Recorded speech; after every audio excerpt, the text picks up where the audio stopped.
une chose qui ne s'est encore jamais vue, qui ne se verra plus jamais après, une femme va parler. Voilà. Et pas n'importe quelle femme. Vous savez qu'on disait de la grande Catherine de Russie qu'elle était la Sémiramis du Nord, celle qui va prendre la parole maintenant, et la Sémiramis de Chaumont-sur-Tharonne. Nous voudrons bien applaudir l'agrégée de lettres qui est également directrice des publications de la Fédération française d'équitation. Nous applaudissons Danielle Lambert.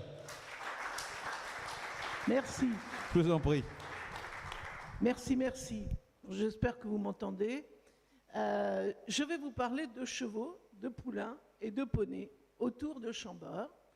Alors, on espérait qu'un spécialiste d'histoire locale viendrait nous parler du cheval à Chambord ou du cheval en Sologne, et apparemment, aucune étude exhaustive n'a été faite sur le sujet. Alors, je vais vous proposer une flânerie dans le patrimoine équestre de la région. Donc, c'est la minute locale. Alors, en 3 étapes. D'abord, on va voir un petit peu quelle est la trace du cheval dans notre terroir. Ensuite, à travers 2 petites recherches qui ont été faites sur les noms de lieux à connotation équestre et sur les représentations du cheval dans les cartes postales de Sologne. Ensuite, je ferai quelques gros plans sur 5 cavaliers célèbres.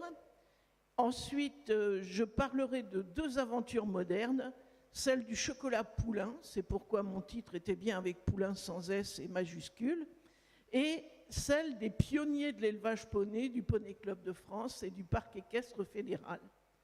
Donc on va aller du Moyen-Âge à nos jours à travers cette pérégrination un petit peu aléatoire. Alors déjà, première question, quelle trace de l'univers équestre dans les noms de lieux de la région?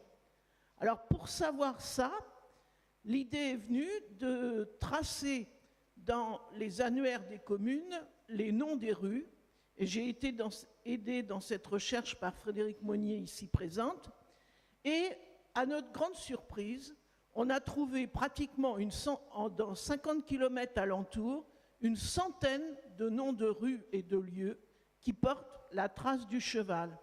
Ça a été une surprise parce que j'ai eu cette idée, parce que je l'avais faite en Normandie, dont je suis originaire, et je n'ai pas trouvé ni moins ni plus de noms de lieux liés au cheval, ici en Sologne qu'en Normandie, qui est une terre d'élevage et qui se vante d'être première terre de cheval. Alors ces noms de lieux, ils gardent le souvenir d'un animal précis, d'un incident particulier.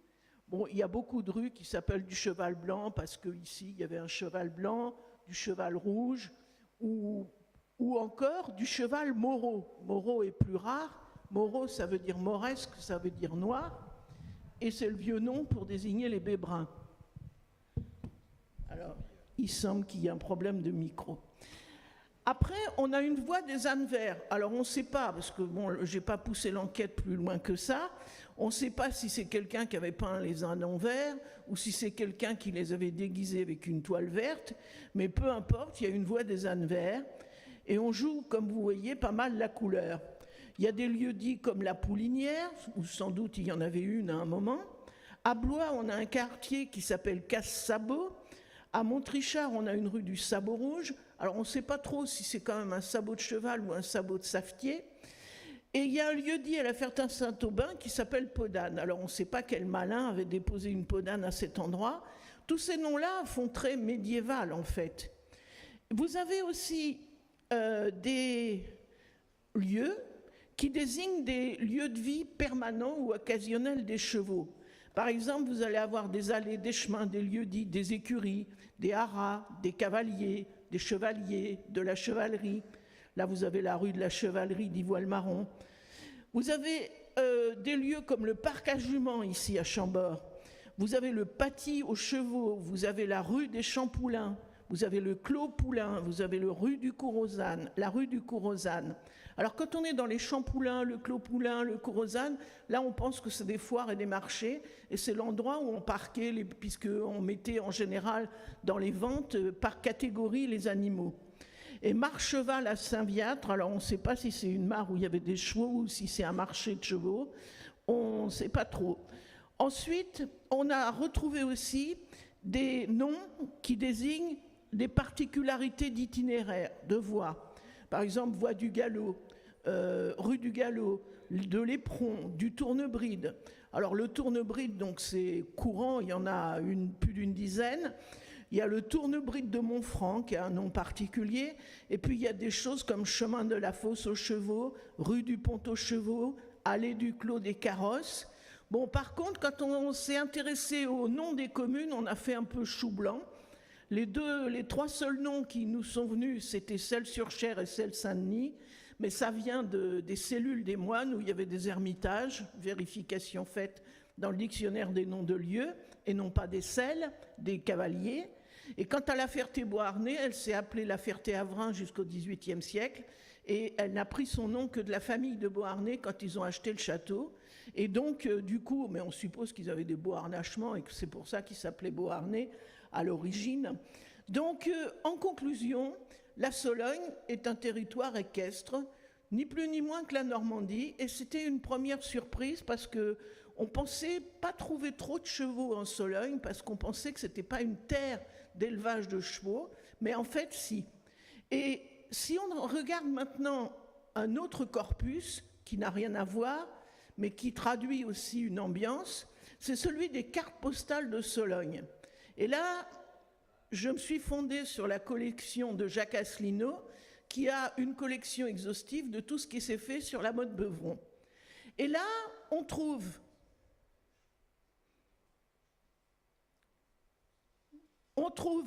à Saint-Maurice, c'est là où il y a aujourd'hui le parc équestre fédéral. Et à la colonie Saint-Maurice, on a les laboureurs, le labourage, et puis au milieu, on a une charrette à foin avec un cheval. Et si vous les regardez, on n'est pas avec le pauvre biquet de campagne, hein. On est avec, bon, il y a celui de droite là qui est plutôt moche, mais sinon c'est quand même des chevaux qui ont un peu de volume, et c'est quand même pas des chevaux qui font trop pitié. Et ensuite, on s'aperçoit que quand ils labourent, non seulement ils mettent un cheval, mais ils en mettent deux, et que c'est des paires, et que non seulement ils mettent une paire, mais ils en mettent deux, ils en mettent trois, même quatre sur la carte postale de gauche, puisqu'il y a un attelage au dernier plan dans le fond. Donc, et puis là, on les voit, toujours à la colonie Saint-Maurice, qui cette fois s'appelle Maison d'éducation surveillée, et là, on les voit à la ferrure, avec les forgerons et les maréchaux, et là, on s'aperçoit, même chose, qu'un bon modèle de cheval, c'est pas un petit cheval de rien du tout. Et là, quand on fait le concours agricole, eh ben on s'aperçoit que sur l'Arc de Triomphe, au-dessus de l'Arc de Triomphe, on met le laboureur et son cheval. Donc on est bien dans une tradition agricole de chevaux pour les travaux des champs. Et puis là, si on voit cette autre comice agricole, qui en fait, bon, elle est extraordinaire cette carte, si vous voyez les biques de bois, imaginez avec les engins de levage de l'époque construire ça, c'était quand même assez compliqué. Bon, Cadet Morin en profite pour faire sa pub, puisque bien sûr la carte postale va lui servir pour sa pub un peu partout. Et il n'oublie pas de mettre sa promo sur l'édifice qu'il a offert à la mairie. Et là, sous l'Arc de Triomphe, eh bien, nous avons les deux usages courants du cheval, le cheval de travail et le cheval de transport, puisque nous avons une calèche avec des voyageurs. Et là, sur une autre carte postale, on se retrouve avec un défilé où là on mêle la voiture attelée avec la voiture à moteur et où il semble que ce soit une mule qui tire l'attelage, puisque si on regarde les grandes oreilles, on pense à la mule. Ensuite, on est à la mi-carême et on a une cavalcade de mi-carême costumée, en costume un peu Renaissance d'ailleurs. Et là, on s'aperçoit qu'on a un paquet de chevaux qui dépareraient pas aujourd'hui dans une chasse à courre. Vous avez des gros chevaux qu'aujourd'hui on dirait un paquet de chevaux de chasse. Et vous avez, ils sont dans la mairie de la mode Beuvron, et vous avez l'indication des colons justement devant la mairie. Et là, on tombe sur une autre carte postale, alors qui fait référence à la tradition de chasse en Sologne. C'est une publicité en fait, hein, c'est une carte postale publicitaire, puisque en haut vous avez Louis Martin, les faisanderies, la mode Beuvron, téléphone 10, ne pas oublier le téléphone, donc c'est quand même pas très ancien. Et puis juste en dessous, vous avez la liste de tout ce que peut proposer la maison, faisan, perdrix, lièvre, garenne, furet anglais, œuf à couver, gibier de repeuplement, etc. Et en dessous, vous avez la légende de la photo qui est quand même assez rare, puisque en pleine neige comme ça, ça fait rêver aujourd'hui. Et vous avez 2 chevaux qui ont l'air quand même en bonne forme, bien couverts. C'est des chevaux, pas des mules, je pense, à cause des oreilles. Et là, vous avez les filets pour la capture des lièvres. Alors, on se rend bien compte qu'ils font des séries de piquets, ils clouent le filet, et ensuite ils enroulent le tout, ils déroulent le tout, ils piègent les lièvres, et ensuite ils vont poser les pièges ailleurs. Donc là, c'est la fameuse tradition du gibier de Sologne à travers cette utilisation de chevaux. Dernière carte postale, elle montre l'hôpital militaire 55 qui était installé pendant la guerre 14-18 au château de la Motte-Beuvron. C'était une colonie pénitentiaire. Les colons avaient été envoyés à la guerre comme chair à canon et du coup les dortoirs étaient vides et on y a mis un hôpital militaire à l'arrière. Et le 14 juillet, on sert la soupe. Vous voyez la religieuse avec son voile qui sert les blessés. Vous avez un militaire qui surveille, et puis vous avez un surveillant aussi, ou une personne à cheval qui regarde. À chaque fois, on est quand même frappé par le fait qu'on est en présence de vrais chevaux, des chevaux qui sont du modèle actuel de cheval de chasse, plutôt que du poney, du bidet, ou du pauvre cheval des provinces profondes. Alors, voilà pour notre première étape dans le terroir. Donc, on est bien dans un terroir à racines équestres. Maintenant, on va s'intéresser aux personnages célèbres. Alors le premier, ce ne sera pas une surprise puisqu'on en a parlé ce matin, c'est Louis XII. Louis XII est né à Blois, c'était le prédécesseur de François Ier, c'était son cousin. Et la statue a été érigée en 1502. Elle était l'œuvre d'un sculpteur italien et elle a été détruite en 1792 suite aux faits de Révolution. Et elle a été restituée par Charles Sœur en 1858. On voit la taille de la statue quand on regarde la photo de droite, puisque la photo de droite vous donne l'échelle. Au rez-de-chaussée, sous le porche, vous avez des touristes, et vous vous apercevez quand même que c'est une statue monumentale. Donc Louis XII, roi cavalier, premier cavalier célèbre de la région. Le deuxième cavalier célèbre de la région est une cavalière, c'est Jeanne d'Arc. Elle n'est pas solognote, bien sûr, mais comme chacun sait, en 1429, elle a rejoint le roi à Chinon et elle a fait étape à Blois avant d'aller libérer Orléans, où elle a gagné son surnom de Pucelle d'Orléans. Il y a une quinzaine de statues de Jeanne d'Arc dans la région. Celle-ci, c'est celle de Jules Rouleau, offerte en 1893 à Chinon. Et là, c'est une Jeanne d'Arc guerrière et conquérante. Et vous voyez le cheval, enfin on n'a pas l'échelle, mais c'est une énorme statue et c'est un cheval énorme. Ensuite, la statue la plus connue pour les gens de la région, c'est celle d'Orléans, place du Martroi. Là, ce n'est pas une Jeanne d'Arc guerrière, c'est une Jeanne d'Arc qui rend hommage à son roi. Elle est installée en 1855 par Denis Foyatier. Et donc c'est autour de cette statue-là qu'on organise par exemple les fêtes joanniques. Et là, il y en a une troisième que vous ne connaissez pas, que vous n'avez probablement pas vue, puisqu'elle a été envoyée à la fonte par le régime de Vichy en 1941. Donc c'est une statue d'Armand Levéel, dont on a quand même la photo, puisqu'elle a été installée en 1899, et au palais épiscopal qui aujourd'hui s'appelle Ancien Évêché ou Hôtel du Panloup. On a, en 1941, les Allemands ont réquisitionné toutes les statues françaises pour envoyer aux usines d'armement. Le régime de Vichy avait négocié 3 exceptions: Jeanne d'Arc, Louis XIV, Napoléon, pour des raisons historiques. Mais Orléans avait 2 statues, donc ils n'ont pu en garder qu'une. Mais comme la deuxième, ils trouvaient quand même qu'elle était intéressante, ils ont gardé la tête.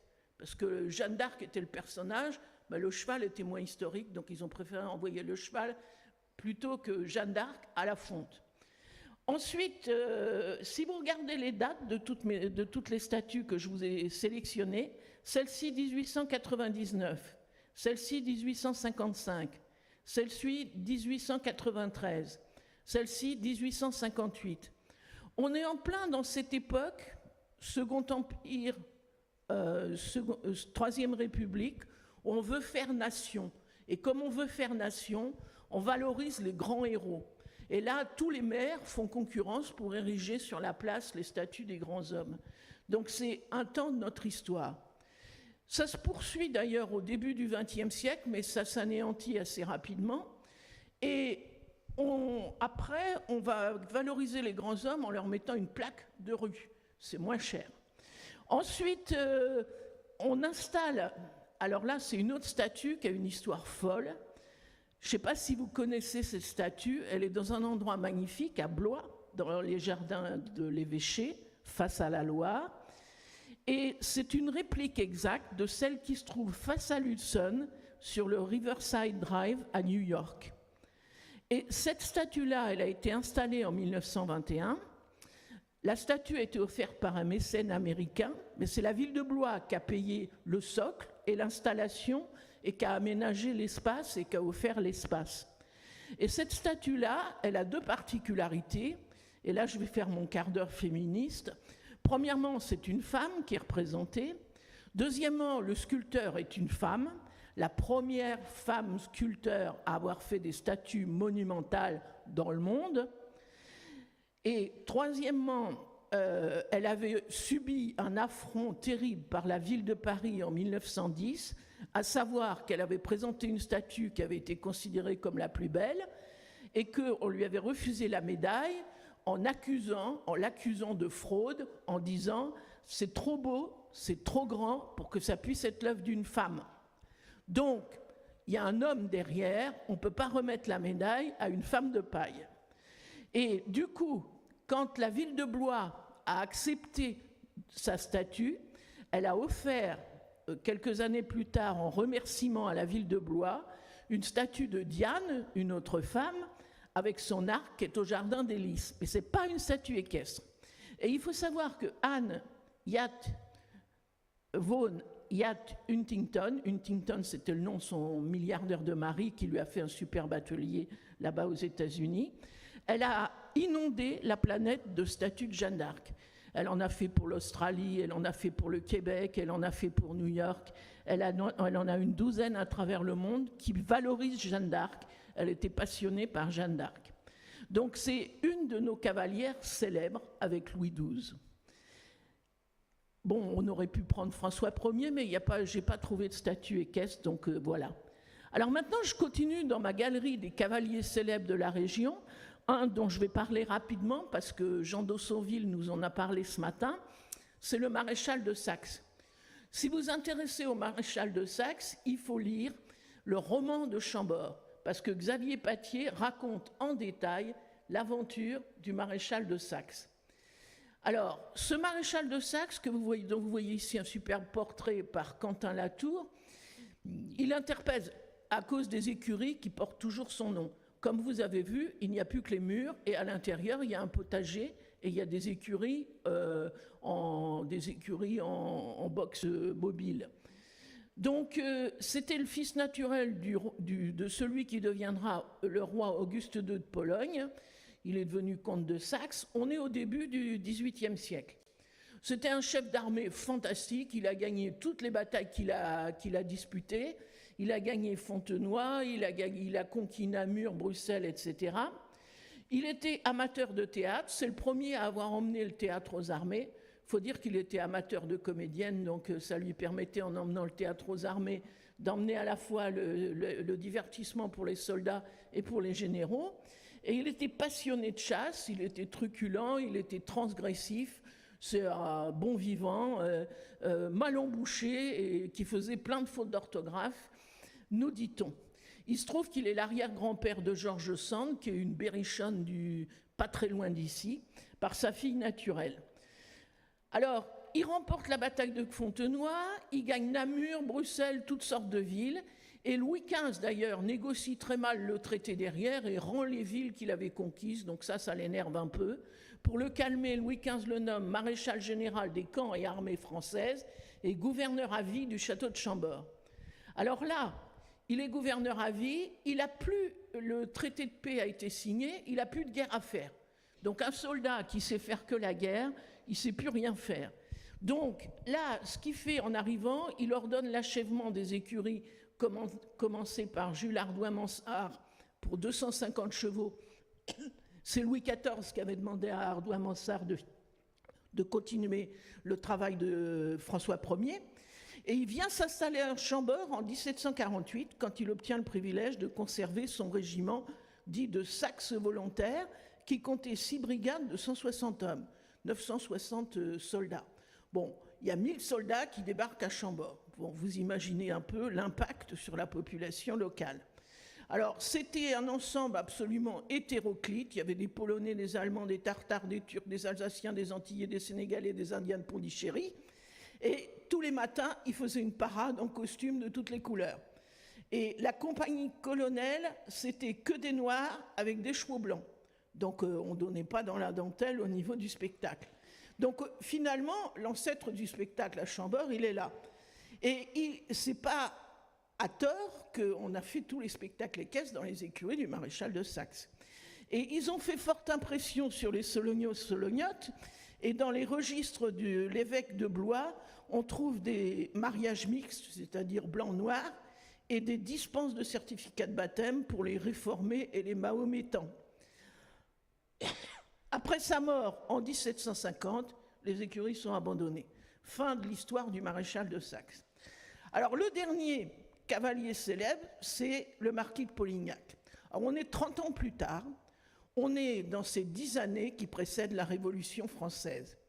Ce marquis de Polignac, il est en 1778, donc on est 11 ans avant la Révolution. Il y a un ministre de la guerre qui se dit il faut qu'on renforce notre cavalerie militaire, donc on va faire un haras à Chambord avec 1000 à 1200 chevaux.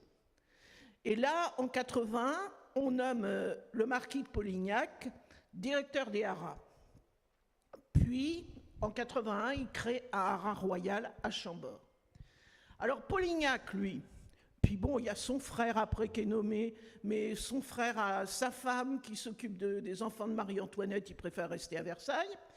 Et donc là, le marquis de Polignac, alors c'est toute une aventure. Lui, c'est un fou de chevaux. Il aime qu'une chose, vivre avec les chevaux, monter les chevaux. Et là, quand il arrive à Chambord, il prend le premier étage pour faire ses appartements, et tout le rez-de-chaussée, là où on est, là, ça devient des écuries. Tout, il transforme tout en écurie. Et pour 160 chevaux, les palefreniers, les fourrages, les stocks, tout.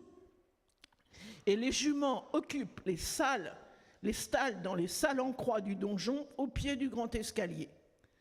Donc là, il transforme absolument tout Chambord en écurie. Et bon, en 1789, lui, il part dès juillet. 14 juillet, la Bastille, 15 juillet, Polignac dans le bateau pour l'Angleterre. Et il y meurt en 1802. Qu'est-ce qui se passe après? Bon, il y a les archives parlementaires de la Révolution française qui nous expliquent que le haras coûtait 100 000 francs au-dessus du revenu de la terre. À l'époque, 100 000 francs, c'était une grosse somme. Et donc, il dit, bon, la chose, il faut réduire les dépenses au revenu de la terre. Et là, il explique au passage la mission, finalement, de ce haras. Il ne s'agit que d'y entretenir quelques étalons, dépenses que peu de particuliers sont en état de faire, et sans laquelle les plus belles races de chevaux s'abâtardissent. Donc là, c'est un peu une définition du rôle des haras nationaux. Finalement, l'Assemblée nationale ne prend pas le parti de garder un haras, mais de le liquider par décret du 26 mai 1792. Et plus tard, on trouve dans les archives le montant des ventes de chevaux, mais on ne sait pas combien il y en avait. Voilà pour nos cavaliers célèbres. Passons maintenant aux aventures modernes qui font la dernière étape de notre flânerie. Alors, je vais vous parler du chocolat Poulain. Pourquoi le chocolat Poulain? Parce qu'il s'appelle Poulain. Et c'est Poulain, pourquoi? Parce que son créateur est Victor-Auguste Poulain. Et Victor-Auguste Poulain, alors là, c'est une aventure assez incroyable.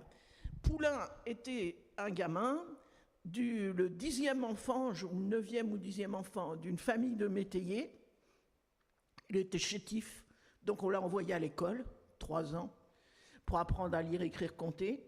Et ensuite, à 9 ans, avec 10 sous en poche, il part avec son baluchon, comme commis, à Bléré, à 80 km, en épicerie. Ensuite, il s'en va à Blois, et à 12 ans, il part à Paris au Mortier d'Argent, qui était une grosse épicerie à Paris, où se fournissait Balzac notamment. Et là, au Mortier d'Argent à Paris, il apprend à piler les fèves de cacao. Parce qu'à l'époque, le cacao, c'était un truc nouveau et qui était mode. Et quand il a fait son expérience et mis de l'argent de côté, il revient à Blois, il s'installe et il crée sa marque Poulain en 1848. Il embauche, il dépose des brevets, il gagne des médailles, il fait une usine, il construit un château. Et puis alors c'est un pionnier de l'agroalimentaire et en même temps c'est un pionnier de la pub. Puisqu'en 1865, il fait l'une des premières campagnes de réclame comparative avec le slogan « Goûter et comparer ». Pourquoi ? Parce que ses concurrents imitaient ses chocolats. Donc il prend la décision drastique que ces chocolats de Noël, il les sort que 8 jours avant Noël, comme ça ils n'ont pas le temps de trouver la recette.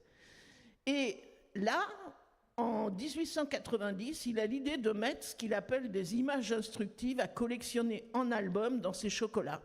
Et il fallait envoyer 4 timbres et on recevait l'album. Et en achetant des chocolats, on arrivait à compléter la collection. C'est l'un des premiers à s'adresser aux enfants en publicité. Il a sa propre imprimerie et on nous dit qu'en 1900, il a sorti 127 millions d'images. Donc vous imaginez 9 sous en poche, 127 millions d'images. Vous voyez un peu la progression formidable de cet homme-là. Et en 1905, Leonetto Capiello, qui était le cadre des affiches à l'époque, crée l'affiche du poulain orange, qui est l'emblème de la marque, celle que je vous ai mise. Et c'est un pionnier de la publicité sur les lieux de vente, puisqu'il envoie les affiches aux épiciers. Et donc, elles sont dans toutes les vitrines. Au passage, ça fait la promo du poulain. Pour nous, c'est tout bon, quoi. Puisque c'est quand même en grand, dans cette affiche, la première chose qu'on voit, c'est que la petite fille, elle admire le poulain. Même si dans la bouche du poulain, il y a une tablette de chocolat. Et là, ce qui est marrant et ce qui m'a fait penser à mettre ce sujet dans cette intervention, c'est que le Conseil, à l'époque général du Loir-et-Cher, en 2009, a fait une publicité, une campagne de publicité qui a été dans le métro d'ailleurs. En Loir-et-Cher, on a de la suite dans les idées, où là, on voit un cheval qui tire la langue et une tablette de chocolat poulain. Et du chocolat poulain au Generali Open de France. Et pof. Et donc, notez bien que s'il fait le Generali Open de France, il n'a pas intérêt à manger le chocolat parce que, comme c'est sur la liste des produits dopants, il sera positif au contrôle. Hein. Mais bon. Et du coup, la liaison est tout trouvée avec les poneys, le Poney Club de France et le Parc équestre fédéral, qui est la dernière aventure moderne dont je vais vous parler. Alors, les poneys en Sologne, c'est une histoire ancienne et c'est une coïncidence assez curieuse parce que vous avez 3 pionniers de l'élevage poney qui sont dans un triangle Romorantin, Vilny, La Marolles en Sologne, c'est-à-dire au cœur du Loir-et-Cher. Déjà, une famille, la première, c'est les Auger. En 1947, Étienne et Odette Auger, que l'on voit ici avec leur Shetland au pré, s'installent à Lajarnaud, entre Duison et Vilny. Je suis passée en venant ce matin. Ils importent notamment des Shetland et des Haflinger qu'ils élèvent en liberté. Ils font du domaine un centre de vacances avec des tas de petites maisons solognottes. Ils achètent des maisons solognottes un peu partout, qui sont en bois avec du crépi. Ils les démontent, ils les remontent et ils en font un centre de vacances dans des petites maisons solognottes. Et Madame Auger crée en 1966 le groupement des éleveurs de poneys Shetland. C'est la pionnière des poneys Shetland à papier en France. Ensuite, en 1961, on a le pionnier des poneys français de sel à papier en France. Et c'est Jean Lassou. Alors lui, en 61, il crée son élevage dans la Creuse, un élevage de poneys landais croisés avec des Arabes. Et en 68, il vient installer son élevage à la Marolles en Sologne.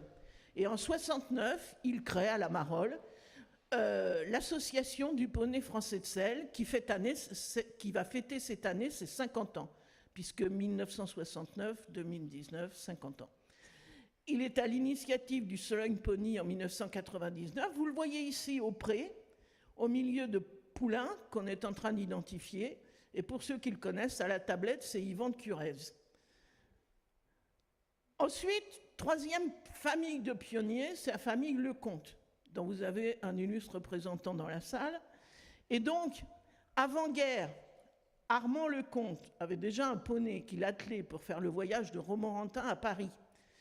Et en 1951, son fils Georges, que vous voyez là en photo, achète au Cirque Folk 15 poneys Shetland et landais pour débuter un élevage. Les poneys étaient dans un pré à Romorantin, là où aujourd'hui il y a la pyramide. Et Georges Lecomte fut l'un des premiers membres de la Réunion des amateurs de poneys, fondée en 1962 par Pierre Drieux, qui était de Lancé en Eure-et-Loire, avec Jean Lassou, dont je viens de vous parler, et Colette Ventroy, qui était de Nanteuil, dans l'Oise. Alors, ce qui est intéressant, ce pourquoi je vous ai mis la carte, c'est que c'est la carte d'adhésion délivrée au titulaire de la carte de la fédération numéro 02. Donc c'est le numéro 2 de la fédération.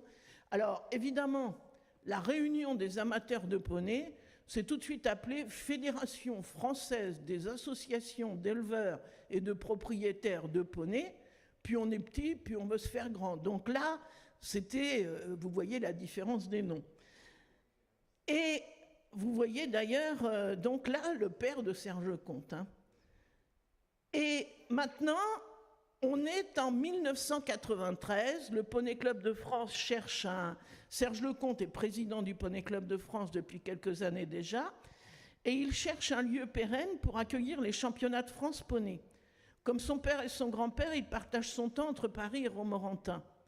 On lui signale l'ancienne colonie pénitentiaire de la Motte-Beuvron, et le site passe du ministère de la Justice à celui de l'Agriculture et au Poney Club de France en 2 temps 3 mouvements.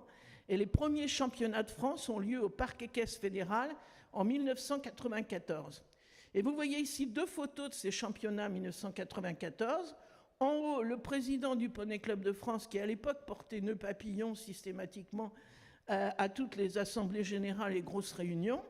Et à ses côtés, le directeur du Poney Club de France, Pascal Marie.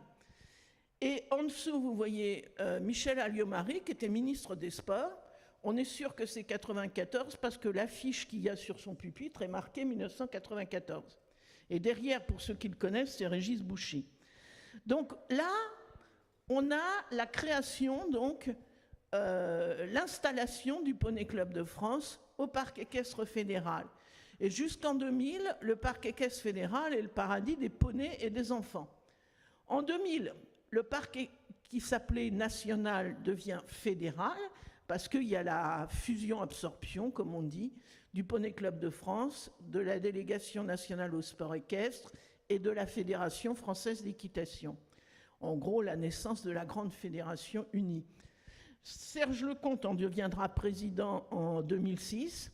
Et aujourd'hui, et là je vais être courte, le parc accueille à la fois des bureaux, ceux de la fédération, ceux du comité régional qui nous accueille aujourd'hui, ceux de l'Association nationale du poney français de sel dont je vous ai parlé. Il accueille des événements, les championnats de France, beaucoup d'événements équestres, le Game Fair, les Nuits de Sologne. Il accueille des stages, les stages des clubs, les stages des équipes de France. Il accueille des séminaires et des congrès. Et en 2012, le Generali Open de France a été certifié plus grande manifestation équestre au monde. Je vous ai mis le certificat du Guinness World Records. Et donc, il y a eu un certificat constaté avec 13 000 et quelques cavaliers pour un même événement. Et cette année, il va réunir exactement, je n'avais pas le chiffre, mais exactement, c'est 15 210 cavaliers cette année, venus de toute la France, outre-mer compris, du 6 au 14 et du 20 au 28 juillet 2019. L'entrée est gratuite, vous êtes tous invités. Et donc, en conclusion, je dirais qu'on a une région qui voit le cheval, qui voit le poulain, qui voit le poney en très grand, puisque quand le maréchal de Saxe imagine un régiment, il amène 1000 hommes. Quand Polignac, on lui demande de faire un haras, on imagine 1200 chevaux. Quand Poulain lance son chocolat et ses images, il fait 127 millions d'images. Et quand Serge Lecomte vient pour faire un championnat, il réunit 15 000 cavaliers et 1 million de visiteurs journée par an au parc équestre fédéral. Voilà, je vous remercie.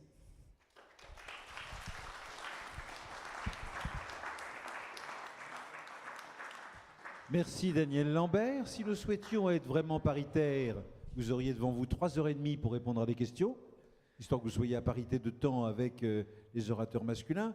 Malheureusement, nous ne respecterons pas la parité. Mais si vous avez des questions, n'hésitez pas à les poser maintenant. Je suis temps d'y réfléchir, hein, y a pas... Voilà. Et en même temps, si vous n'avez pas de questions, ça n'est pas gravissime. Nous sommes en retard. Bon, bah, s'il n'y a pas de questions, alors, je suis surprise. Ah si, il y en a une. Ah, attendez, j'en ai une dans le fond, là-bas. Ah, et toutes les personnes qui posent des questions aujourd'hui disent, c'est pas vraiment une question. C'est juste pour amener un petit éclaircissement au niveau du vocabulaire, parce que maintenant, le mot bidet est plutôt péjoratif. Pardon, j'entends pas. Le mot bidet, quand on parle d'un bidet, c'est plutôt péjoratif. Or, pour avoir eu un mari qui était marchand de chevaux, plus vieux que moi, beaucoup, et qui avait un père marchand de chevaux et un grand-père marchand de chevaux, à l'époque, ce qu'ils appelaient bidet, c'était simplement les chevaux de selle, en opposition aux chevaux de travail. Et c'était donc absolument pas péjoratif, cette histoire-là. Le mot a pris une connotation péjorative aujourd'hui, mais voilà. Parce qu'on a tendance à dire c'est un mauvais bidet. Voilà, c'est ça. Mais c'est vrai que le bidet en soi était un mot pour désigner effectivement, mais le sens du mot a évolué. Oui, absolument. D'autre part, en Sologne, on a eu et on a toujours d'ailleurs un grand éleveur de chevaux, qui est quand même le docteur Herbeau, et l'élevage de la Pierre, qui a quand même élevé de très bons chevaux nationaux et internationaux. Je pense à Laurie Pierre, par exemple. Oui, alors le docteur Herbeau et l'élevage de la Pierre, oui, j'aurais pu en parler. Ils sont à Nain-sur-Beuvron, ils habitent à 10 km de chez moi, c'est pour ça que j'en parle un peu. Et voilà, c'est tout. On a de grands élevages en Sologne, on en a d'autres aussi. Parce on a eu qui a déménagé dans le Bordelais, Jacques Ranchandéro, et l'élevage des Jacques. On en a aussi en pur sang et en trotteur. Absolument. De fait. Mais bon, là, sur la Sologne, j'ai pris plutôt l'aventure du poney. C'est pour ça que je n'ai pas parlé des chevaux du docteur Herbeau. Mais c'est vrai qu'il y a un vrai sujet à faire sur le cheval en Sologne. Hein. Le cheval, le poney en Sologne, il y a une étude à faire. Nous allons enchaîner. On me demande s'il est possible de faire une pause. Je crains fort qu'il ne soit pas possible de faire une pause maintenant. Je le dis très clairement, on va enchaîner et on tâchera de ménager une pause peut-être